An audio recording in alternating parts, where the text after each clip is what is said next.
Right friends, welcome back to lecture. This is 51st week from 14th to 20th December. Let us look at the highlights. Juvenile convict in December 16, 2012 Nirbhaya case cannot be held back, says Delhi High Court. Subsequently, it is ratified by the Supreme Court. So, the juvenile convict of Nirbhaya case was released after completion of 3 years of a stay at observation home. Look at the next one. In Human Development Index released by UNDP, India stands at 130 out of 188 countries. There is a lot of improvement in life expectancy and national income, but when you look at education and gender inequality, a lot more needs to be done. Supreme Court bans sport utility vehicles and luxury cars in Delhi. Next important issue is fundamental right to freedom of religion includes essential practices also, says Supreme Court, by giving due importance to Article 16(5). Look into the next one. Around the world, United Nations Security Council unanimously adopts a resolution on peace plan for Syria. We have to wait and see how far it's going to be successful. If you look at the banking and economy, 10th ministerial meet of World Trade Organization held at Nairobi, Kenya, and several sticky points for India and developing countries. We are going to discuss them, and further steps to control black money in our country, like pawn is a must when you are purchasing some goods or services of more than 2 lakh value. We are going to discuss about the important issues. Then mid-year economic review of 2015-16 released by Chief Economic Advisor Arvind Subramanian says that India's GDP is likely to grow at 7 to 7.5% this year, and please don't forget Economic Survey predicted 8.1 to 8.5%. And if you look at fiscal deficit for 2016-17, there are pointers to difficult path. Most important, Federal Reserve increases interest rates by 0.25%, but there is not much panic in the emerging markets because it is contemplated for the past several months. Sundar Pichai in India, Wi-Fi at railway stations, extension of Internet Sathi, and we are going to deliberate on all these things in detail in this lecture for week number 51.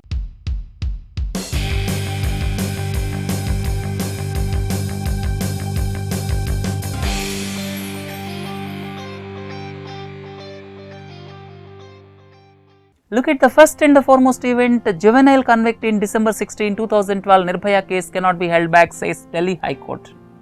I would like to tell you brief history. All of you are well aware about Nirbhaya gang rape case of December 16, 2012. Out of the convicts, one at the time of incident was a minor. As per Juvenile Justice Act of 2000, below 18 years are called juveniles. So, all the juvenile convicts, the maximum punishment as per Juvenile Justice Act of 2000 is a 3 years stay at observation home. They should not be mixed with other adult criminals. As per Juvenile Justice Act of 2000, the maximum punishment for a juvenile convict is 3 years in observation home, and one of the convicts in Nirbhaya case of 2012 completed 3 years and about to be released. At that point of time, Delhi High Court stated that he cannot be held back in observation home, and court advised Juvenile Justice Board to interact with the convict, and subsequently Delhi Commission for Women approached Supreme Court. Subsequently, Supreme Court also stated its inability due to lack of legislative sanction, because as per Juvenile Justice Act of 2000, maximum stay at observation home can be 3 years only. As the convict completed 3 years, he cannot be held back in observation home. That's why he was released, and subsequently Parliament amended the Juvenile Justice Act of 2000 that we are going to discuss next week, right? So, as per Juvenile Justice Act 2000, maximum punishment in observation home for juvenile convicts is 3 years. As he has completed 3 years, he was sent out of observation home. Right friends, look at the next one. In Human Development Index, India stands at 130 out of 188 countries. This Human Development Index is released every year by United Nations Development Program or UNDP, which is headquartered in New York, and it is established in the year 1965, and this basically tracks 3 parameters. One is the life expectancy, which indicates long and healthy life. Second one is access to knowledge, or you can say education. Third one is a decent standard of living, or you can say national income. India's performance and improvement in 2 aspects is very good. That is the life expectancy. Our life expectancy at birth at present is around 68 years. And the second aspect is with regard to national income, we improved a lot, and our gross national income per capita is $5,497 on purchasing power parity terms. On PPP terms, our gross national income per capita stands at $5,497, and we are categorized under medium human development category. And gross national income is the value added by the citizens in the country. There are several other aspects, I am not going in detail. The value added by all the citizens of the country is gross national income, that is calculated per each citizen, that stands at $5,497 on PPP basis. What is purchasing power parity? Purchasing power parity is calculated based on purchasing power of currencies. And as a rude calculation, I will tell you, if lunch costs $2 in United States of America and ₹50 in India, if you are going to hotel to take lunch, if it costs ₹50 in our country and if it costs $2 in United States, then on purchasing power parity terms, $2 is equal to 50 rupees. That means $1 is equivalent to 25 rupees on purchasing power parity. So, this gross national income per capita is calculated based on purchasing power parity, and India's performance is good with regard to life expectancy and national income, but lot more needs to be done in education front. And I have given India's Human Development Index aspects, and from this it is clearly evident lot more needs to be done in gender inequality also. There is a wide variation in indices if you look at the caste and the gender, and if you consider the entire country only as women, then HDI would be 30 ranks lower. It indicates there is a lot of inequality between men and women as far as education is concerned in this country. So, the aspects worth mentioning are improved life expectancy and improved standards of living, but the negative sides are, first is education, second one is gender inequality. Right friends? Supreme Court bans sports utility vehicles and luxury cars in Delhi. Because of air pollution, Supreme Court has taken this decision, and this decision was taken by the bench headed by the Chief Justice of the country, Tirath Singh Thakur. Because of falling air quality in the national capital region, Supreme Court took this decision for banning registering diesel-powered sport utility vehicles and luxury cars of engine capacity 2000 cc or more till March 31, 2016. These luxury cars of 2000 cc. What is 2000 cc? 2000 cc is 2000 cubic centimeter, or you can say 2 liters. That is the capacity of engine. That is the capacity, or you can say capacity of engine displacement. The volume displaced by all the pistons in all the cylinders, that is engine displacement. and the engines of category 2000 cubic centimeter and above should not be registered in Delhi till March 31, 2016, basically to reduce pollution. The other decisions taken by Supreme Court are all the taxis should move to CNG by March 1, 2016, and Delhi government should procure vacuum cleaners by not later than April 1, 2016, and it also doubled the environmental compensation charge for loaded vehicles. So, these decisions were taken by Supreme Court in view of the falling air quality in Delhi, and because of this decision, several brands like Xylo, Scorpio, Innova, Fortuner, Safari, these brands will be affected, and this ban is applicable up to March 31, 2016. Fundamental right to freedom of religion includes essential practices also. Judgment given by the Supreme Court in connection with the recruitment of priests in Tamil Nadu. In 2012, Tamil Nadu government announced that priests will be recruited from people across various castes, and the matter went to Supreme Court. Supreme Court stated that fundamental right to practice of religion, or you can say fundamental right to freedom of religion, will also include essential practices also. It took the appointment of priests as per Agama Shastras. As per the treatises of religion, priests can be appointed, and Article 16(5), what about Article 16? Article 16 talks about equality in matters of employment, but clause Article 16(5) talks about exceptions in case of religious matters. Article 16 talks about equality while giving employment, but Article 16(5) is exception when it comes to religious matters. What the Supreme Court said is, you can appoint priests as per Agama Shastras under Article 16(5), and it will not violate Article 14, that is right to equality.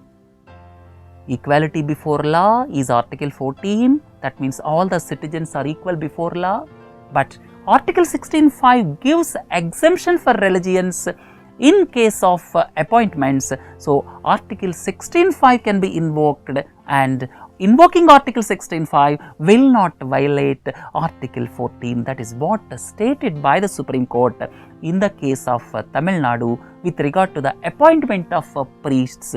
So, the Supreme Court has given go ahead for appointment of priests as per Agama Shastras or treatises.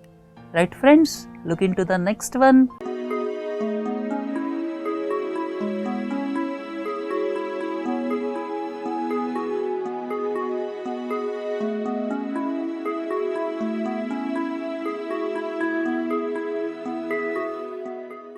Issues around the world. Most important issue, United Nations Security Council unanimously adopts a resolution on peace plan. All of you are well aware, civil war in Syria started in the year 2011. Out of the total population of around 22 million, around 12 million people are displaced, 4 million were displaced externally, and 8 million were displaced internally. That means 4 million people left the country as refugees, and 8 million people are internally displaced, and around 2.5 lakh people killed in civil war during the past 4.5 years. Now, United Nations Security Council resolution was passed recently, which talks about formal talks on political transition between President Bashar al-Assad and opposition. Formal talks will take place between President Bashar al-Assad and the opposition, and please don't forget, President Bashar al-Assad is supported by Russia and Iran, whereas opposition is supported by United States of America and Saudi Arabia. Second is simultaneous implementation of a ceasefire, that means to stop fighting. What is ceasefire? Ceasefire is informal agreement to stop fighting.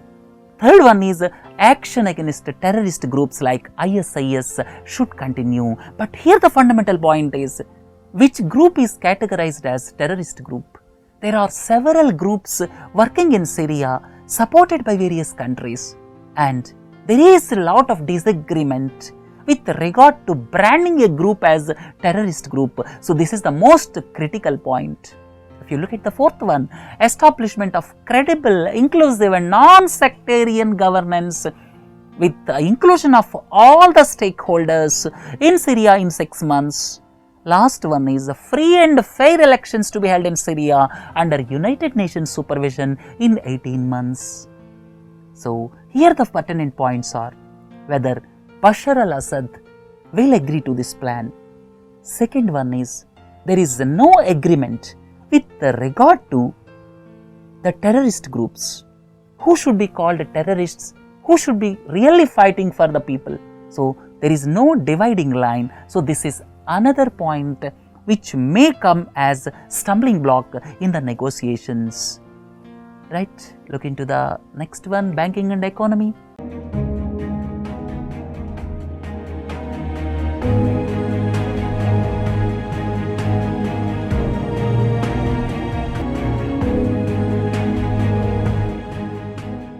At Nairobi, 10th ministerial meeting was held and our Commerce Minister Nirmala Sitharaman attended, and what came out of meeting we will discuss next week, that is 52nd week. But what are the sticky points? I am going to concentrate on them.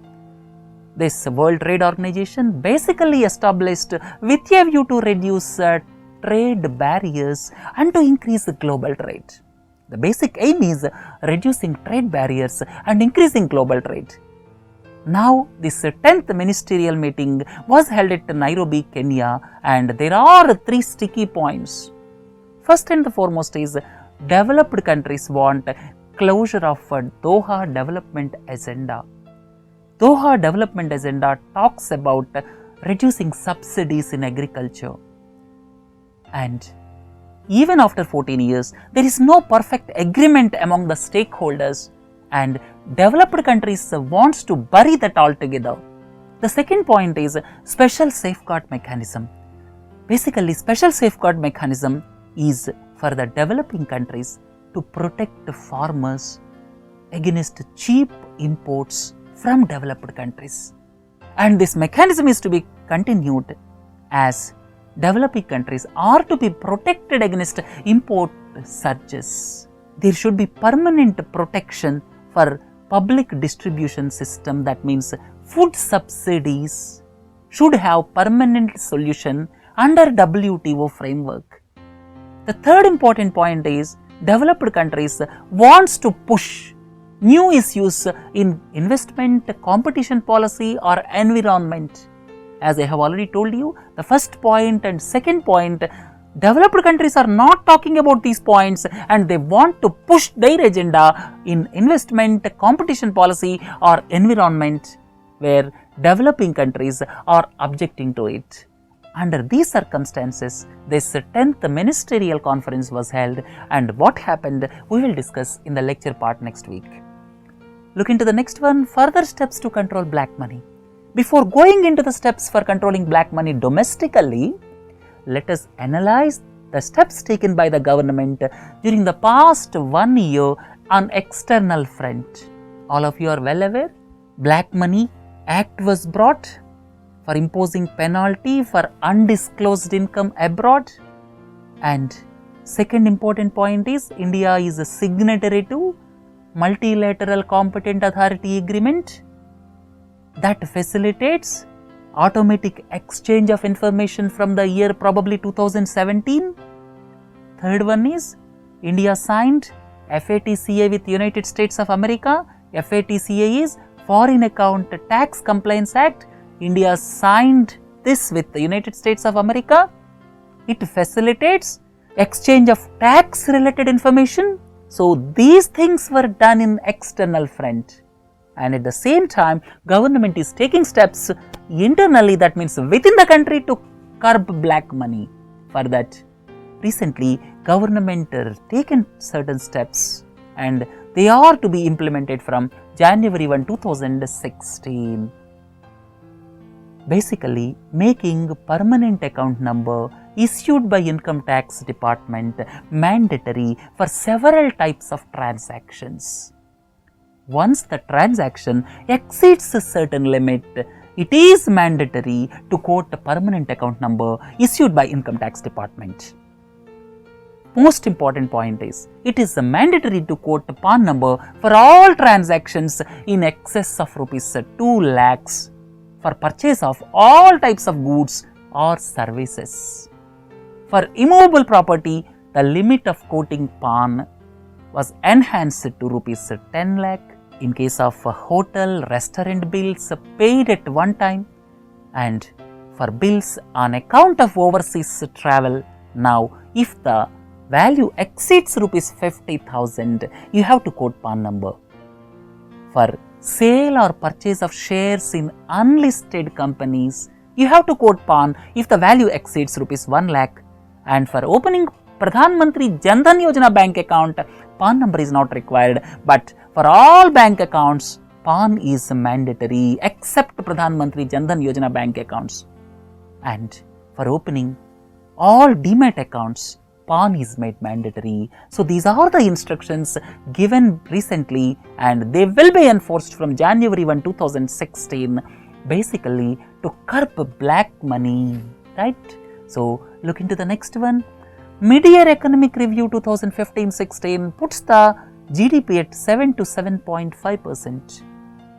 Initially, Economic Survey, which was released in the month of February 2015, projected 8.1 to 8.5% growth rate for the year 2015-16. Now, in mid-year review released by Chief Economic Advisor Arvind Subramanian, the growth rate was put at 7 to 7.5%, which appears to be realistic because so far in this financial year, India has grown at an average rate of 7.2%. And there are 4 issues if you look at GDP growth. And the main contributors for GDP growth are 4, that is public investment, private consumption, private investment, exports. India is fairly doing well at present in public investment because government expenditure is increased in recent times, which is known as public investment or public expenditure.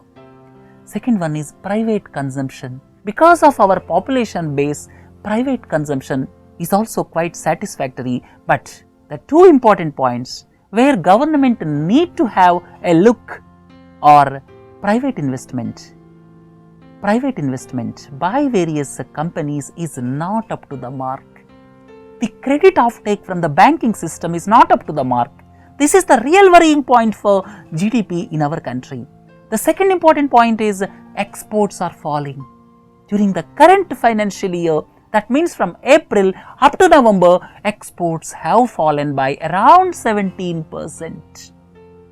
And these 2 points are ringing alarm bells in the government, but public investment, private consumption, they are the saviors for the GDP growth, and this year GDP is expected to grow at 7 to 7.5% as per mid-year economic review.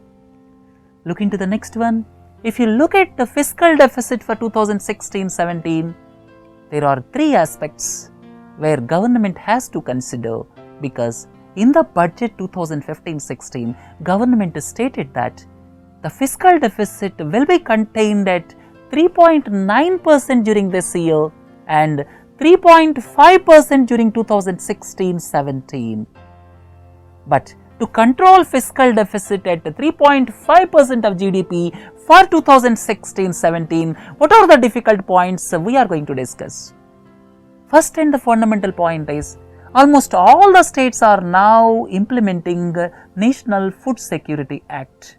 Tamil Nadu will implement the National Food Security Act by somewhere around mid of 2016-17, but all other states and union territories committed that they will implement the National Food Security Act 2013 by March 31, 2016. So that will put extra burden on government next year. That means food subsidy expenditure will grow. Second is the 7th Pay Commission gave its recommendations which are going to be implemented with effect from 1st January 2016, and for 2016-17 it will put an additional burden of around rupees 74,000 crores. Third important point is government accepted in principle one rank one pension that will put additional burden of around 10,000 crores to 15,000 crores next year. And if you consider these 3 points, government may be required to tread cautiously so as to contain fiscal deficit at 3.5% for the year 2016-17. And please don't forget, the fiscal deficit target for 2015-16 is 3.9%, and government reiterates time and again that they will stick to fiscal deficit. Right friends, another important aspect is Federal Reserve increases interest rates by 0.25%. These are the benchmark interest rates. And if you look at the benchmark interest rates of developed countries and developing countries, developed countries' benchmark interest rates are very less. Several countries have got benchmark interest rates even less than 1%. Normally, developed economies follow expansionary monetary policy because they want more inflation, they want more growth. But developing countries or emerging economies, inflation is the problem. That's why they will try to keep benchmark interest rates at much higher level. So if you look at developed economies, they are mostly following expansionist monetary policy, right? So easy money availability is the hallmark of monetary policy of advanced economies, and almost after a decade, United States of America increased benchmark interest rates by just 0.25%, and there is expectation that they will increase further in due course of time. And what will happen when the developed economies keep low interest rates? When developed economies keep low interest rates, capital will flow to developing countries. When developed economies raise interest rates, capital will flow from emerging economies to developed countries. That is known as capital flight. That's why the rise of interest in United States of America's Federal Reserve is watched by many, right? But it is anticipated for quite some time. That's why there is no panicky reaction, because it is anticipated. One reason. The second reason is the increase is just 0.25%. Because of these two reasons, there is no panicky reaction, right? So India is well protected because of the reasons I have mentioned here. No panicky reaction because it is anticipated for quite some time. Second important point is, nowadays the capital flows to India are a judicious mix of FDI and FII. FII is volatile, but FDI is not volatile. FDI is a stable investment. Now capital flows to our country are mix of FDI and FII. That's why India is more stable, and the confidence levels on Indian economy are very high at present, and reasonably good foreign exchange reserves of around $350 billion. Not only that, current account deficit is around 1.5%. Because of these metrics or macroeconomic indices, India is perceived to be safe, even though America increases interest rates. Right friends, look into the next issue. Google CEO Sundar Pichai in India, and important aspects. Google committed the Wi-Fi at railway stations, and in January, the first station to provide Wi-Fi will be Mumbai Central, and altogether 400 stations will be selected, and 100 will be completed during 2016 itself. And for this Wi-Fi service, Google partnered with RailTel, an arm of Indian Railways. This is one aspect. The second aspect is discussed the aspect of Project Loon with Indian authorities. Project Loon is helium-filled balloons at a height of 20 kilometers, giving a low-cost internet to rural areas or hinterland of the country, and Internet Sati, that is increasing literacy among women, how to access internet, or you can say illiteracy, and at present it is in operation in 1000 villages and it will be expanded to 3 lakh villages subsequently. At the same time, Sundar Pichai stated that more hiring will be there at Bangalore and Hyderabad campuses, and a new campus will come up at Hyderabad. Right friends, with this let us conclude the lecture part for 51st week, and please do join for other modules. Have a nice day. Thank you.